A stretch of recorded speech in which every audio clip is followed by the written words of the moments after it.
Hey guys, this is part 2 of my Q&A. I have initially filmed this as like a long video, but it's literally an hour long. It's an hour long.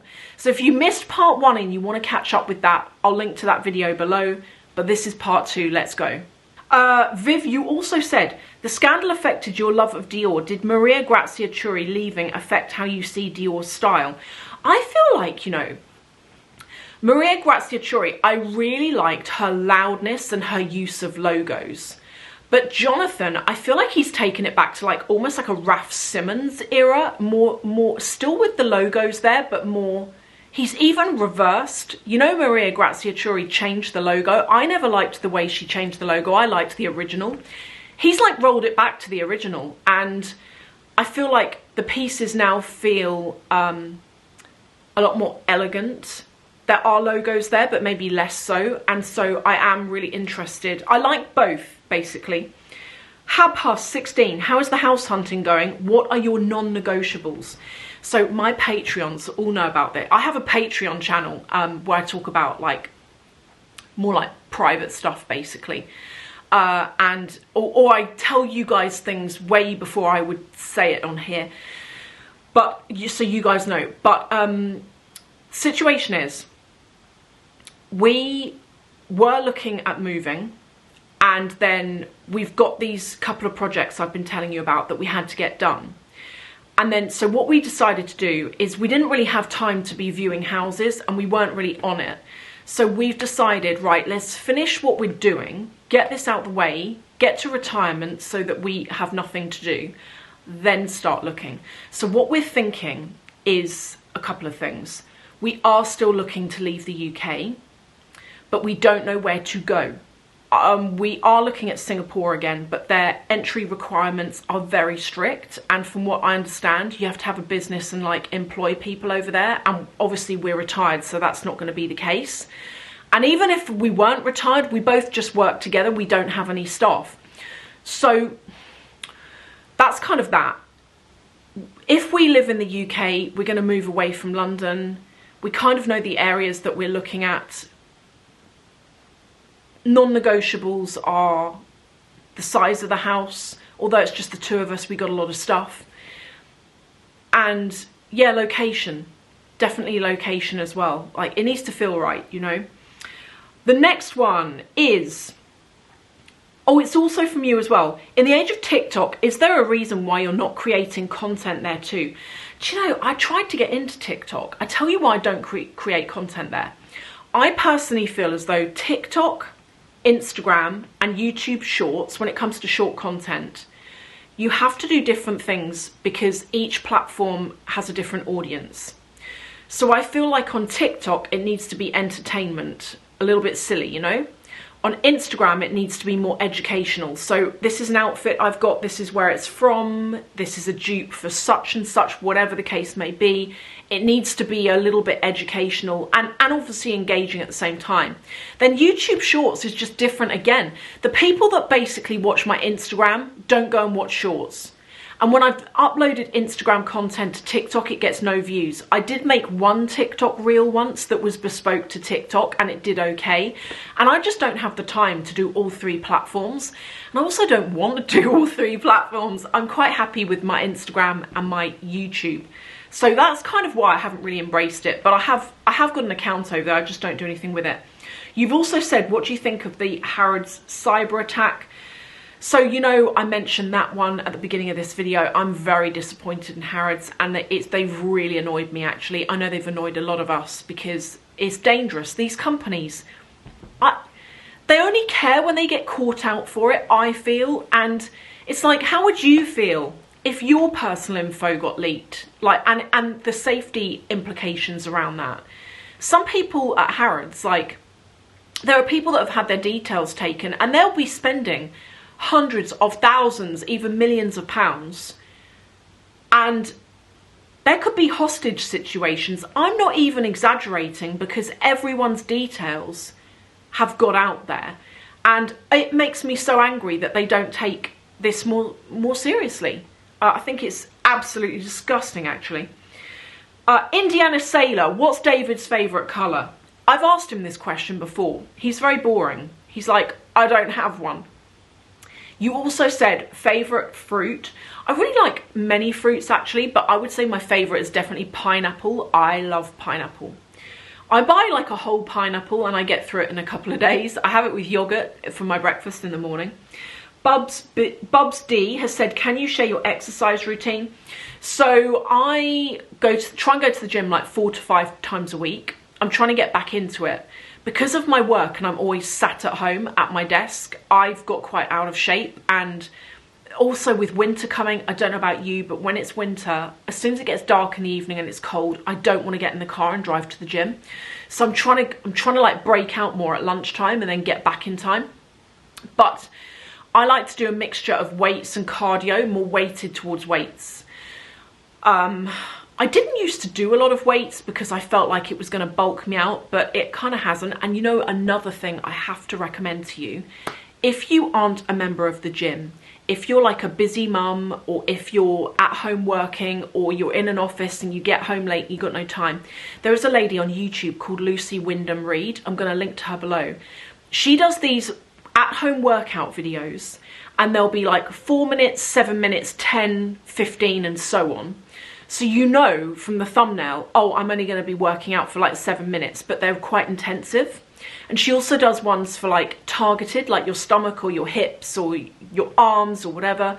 And they're really good. And I do them on days where I can't get to the gym. I'll like watch a couple of them and just do like a quick workout. So that's what I would say there. She's really good. Carrie Azuma, how are the bunnies and the pup adjusting to life together?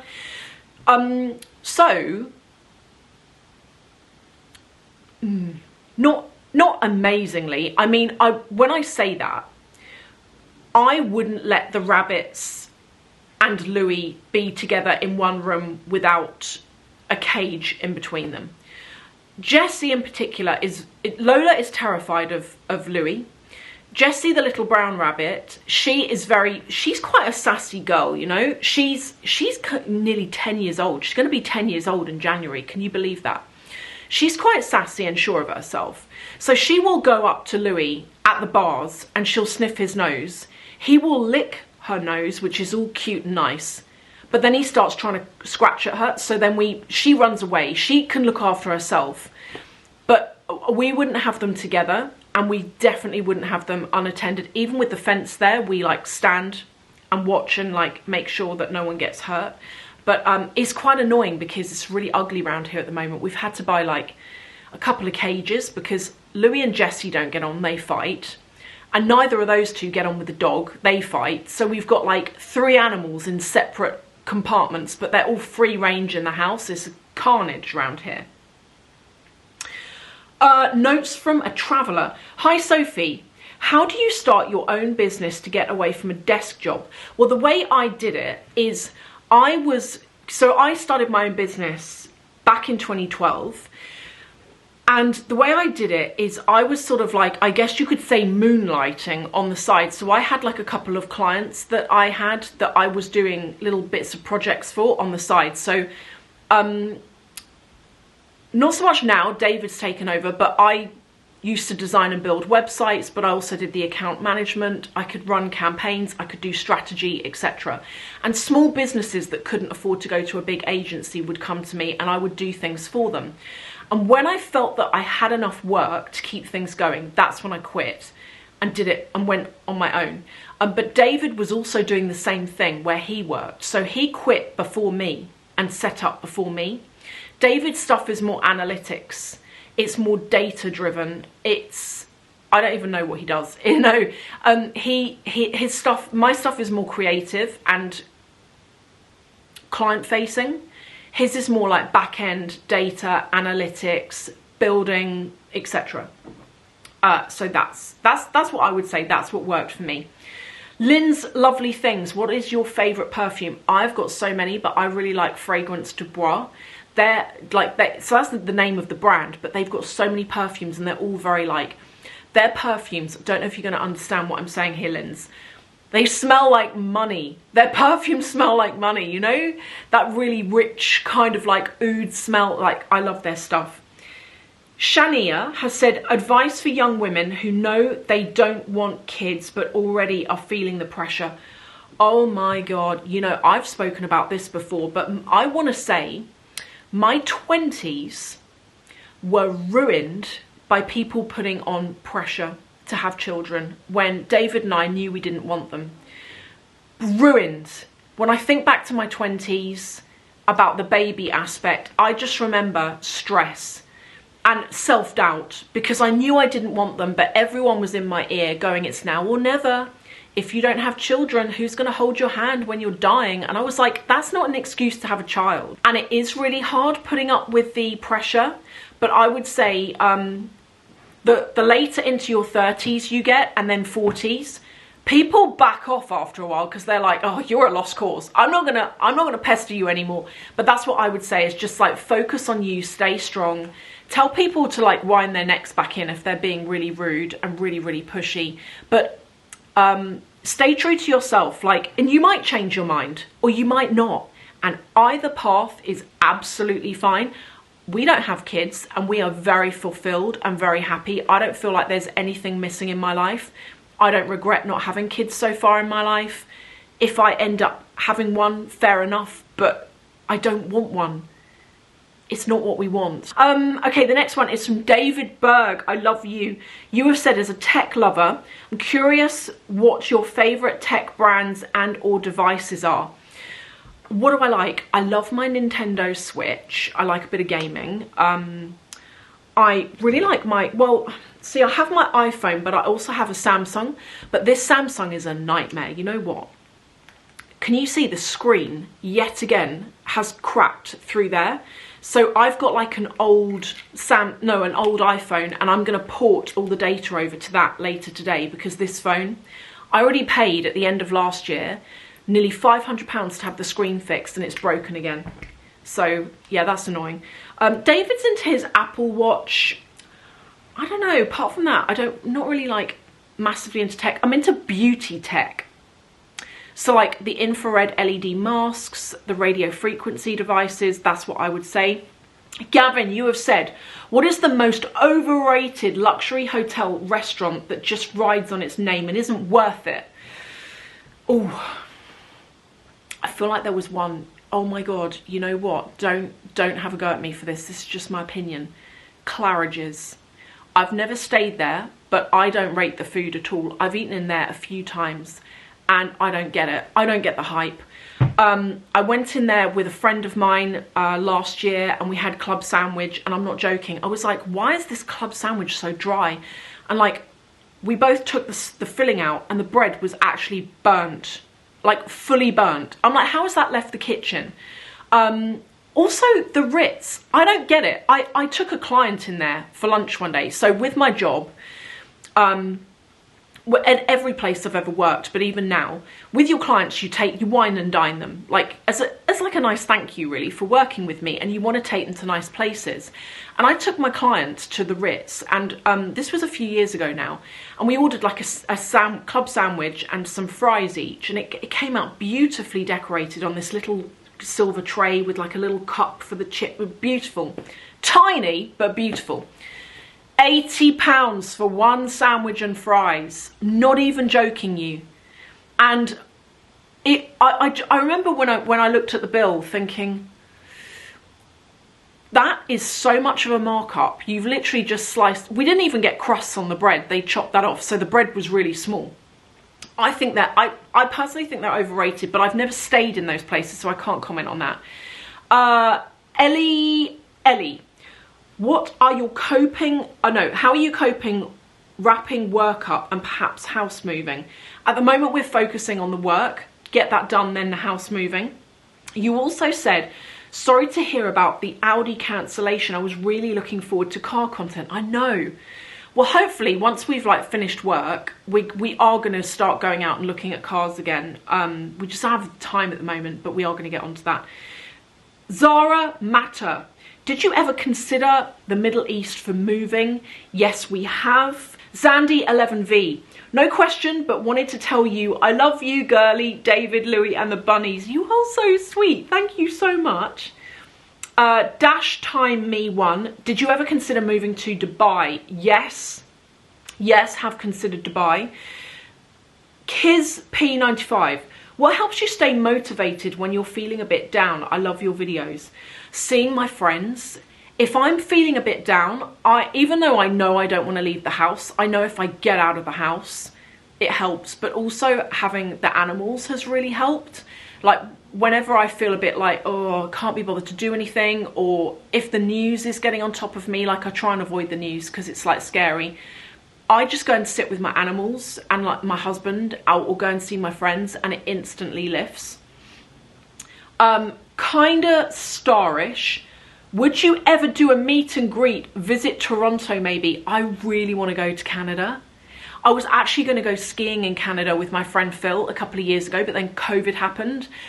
So it all got shut down, but one day, yes. Tia Margareta, are you really retiring from your career? If so, how do you prepare for the retirement? Yeah, we're really doing it. We've been preparing for this for many years. It's only really been in the last... Did I tell you guys about it a year ago? Maybe I did. I can't remember. We've been preparing for this for a year. So we have been investing and saving for years. And our investments are like everything. Our investment, I would now say we are investors. That's what we do. And our investments are going to see us through infinitely. You know, because we've built it up to that level. And maybe I will do videos on it. I don't know. I didn't want to go into loads of details for security reasons, really. And also, I don't really want to go out giving financial advice because I'm not a financial advisor. I don't want people... It's risky, you know? And I don't want you guys copying me and then losing money and then it's my fault, you know? That's why I've never really spoken about it. I think Andrew as well. I think it was you, Andrew, or maybe Daniel, said in the comments a while ago, yeah, you don't want to give out advice and then people get angry if they lose money. AMD Pain. Can we see the rabbits? They're so cute. You can. Here is some clips of the rabbits. So the little white one is Lola and the brown one is Jessie, and I love them both so much. Floral Alchemy. What are your top 5 designer items? Handbags, jewellery, miscellaneous, etc. Oh my god, that's hard. Okay, the first one I have to say is this. This was sent to me by Emre and I love it. And Emre, I use it very sparingly because I don't want to ruin it. This is like the most gorgeous card holder. So the reason why I don't use this is I don't want to scratch the hardware on the front. And also with card holders, they go a bit like saggy after a while and I don't want to do that. So I save this. I have this just here. I really like my jewellery pieces that I've got. So I've got, I know I talk about Idol a lot and I don't want to drive you guys crazy talking about Idol because I know I talk about them a lot, but I just really like their stuff. I wear like loads of their stuff all the time. Maria Tash, yeah, stuff like that. I've got some bags I'm really into as well. Shay 3010, any upcoming travel plans? We are desperate for a trip. Normally we go away at the end of the year, like in the autumn, but because we got Louis in August and he's still a puppy, we knew when we took him on that was going to mean no holiday, and that's fine. But we are desperate for a trip, and so we're probably going to go away now at the end of next year so that he's got a good year to settle in with us. And I know that when it's bad enough when we leave the rabbits, you know, like they go to a really nice lady who looks after them, but the rabbits are all we ever think about the whole holiday. But I think with a dog it's going to be worse because he's glued to our side and is with us all the time in the day. So that's going to be hard. But yeah, hopefully next year. The next one is Ginger Grammar. Hi Sophie, would you please recommend your favourite book? Oh, that's a good question. Tell you why it's a good question. I know it's really bad, but I don't really read. Only because I find with me, I get very distracted. So when I'm reading a book, I'm like, oh, did I put the dishwasher on? Do I need to unload the washing machine? Or I don't focus on the words that I'm reading and it just annoys me. But there is one book that I can recommend and it's fascinating.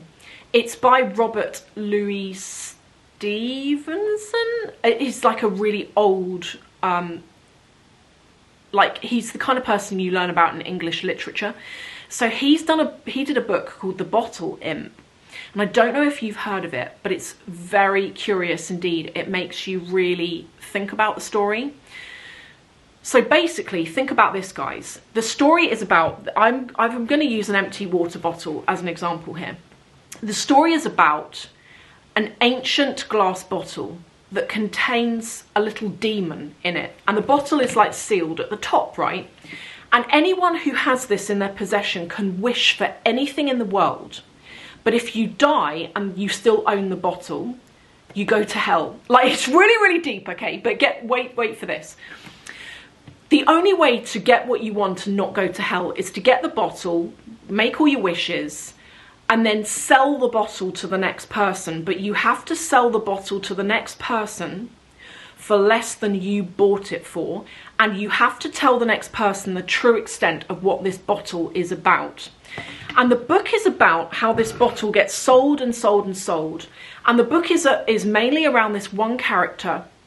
And he's in love with this woman and she doesn't even notice him. And he uses the bottle to buy a beautiful house and to attract her, and they end up getting married. He then sells the bottle off, and years later, she gets cancer. And he has to find the bottle because he knows this is the only way that he is going to be able to get her cured. So he tracks the bottle down, and by this point, the bottle is worth like 1 pence. Or like 2 pence or something, about 2p, which means he can sell it on to somebody else for 1p, but he's got to be honest with that person, that last person, there's no such thing as half 1p. So they're going to be stuck with it. So anyway, he finds the bottle, he gets her all better, and then he can't bring himself to condemn somebody else to hell, basically. So he keeps hold of it and he slips into a depression, and he keeps it locked in the attic, and it's always on his mind, and it starts making him sick. And in the end, he does sell it on to someone. I think he sells it on to like some drunk guy who actually demands it because he wants more alcohol. And he doesn't even care. He doesn't believe, like, he doesn't even care. He's so drunk that he doesn't care he's going to end up in hell. So I think that's the way this, I'm pretty sure he sells it at the end. But it makes you think, would I do that? Would I take something on and I can have anything in the world, but I risk that? I personally wouldn't, because I wouldn't want to dice with the devil. But it makes you think. It's a very, very thought-provoking book. And then the final question is from Divya Hudger 134. How are you doing in... I don't know what Louie's barking at. How are you doing in general? That is a really sweet comment. We are really good. We're really good. And yeah, we're just like getting really close to the retirement now. And as I say, like, I wanted to think we would have moved house by now and be in our new house for Christmas, but it just hasn't happened because the right house hasn't come up. We haven't had the time to look. So I think it's going to be something that happens in the new year now. But that's that. I just want to do a couple more questions from Chichio Blue as well, because your questions are really good. You have said, how would you handle it if an 18-year-old friendship began to fall apart? That's the hardest thing. How would I handle it? Probably really badly. I probably would handle it really badly. I think as humans, as adults, you have those friends that you met when you were like teenagers and you think you're going to be friends forever, and then they fizzle out. Then you've got those friendships you make in your 20s, and some of those stick. Then I feel like the older you get, like 30s, you make more friends that stick around. I have got literally probably like 5 friends. I've got lots of acquaintances, but I would actually class only 5 of those people as true friends, as people that I would actually tell my darkest secrets to.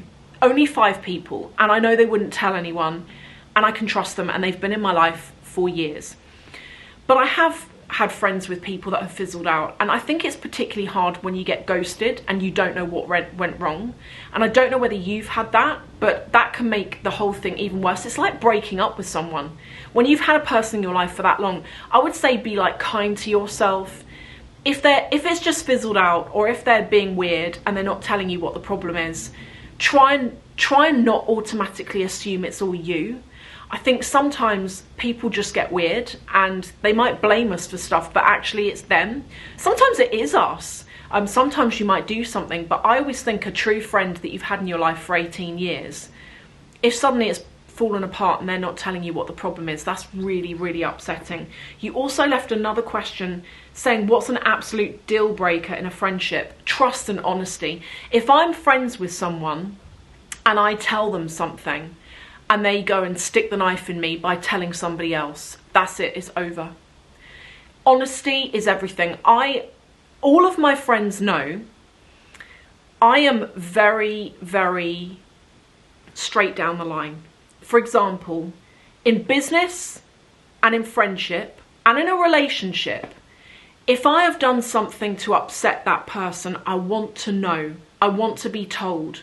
Even if you never want to talk to me again, please tell me what went wrong so that I can try and fix it. Don't ghost. Don't like grey rock. Don't disappear off the face of the earth and never have the courage to tell me, because I would never get angry at you for knowing it. In fact, I would have so much respect for you being able to say to me, do you know, you did that thing and it really upset me. I think honesty and loyalty, if you can't trust someone, they're not a friend. And that is everything. I want to thank all of you so much for watching. It's really appreciated, and I will see you in the next video.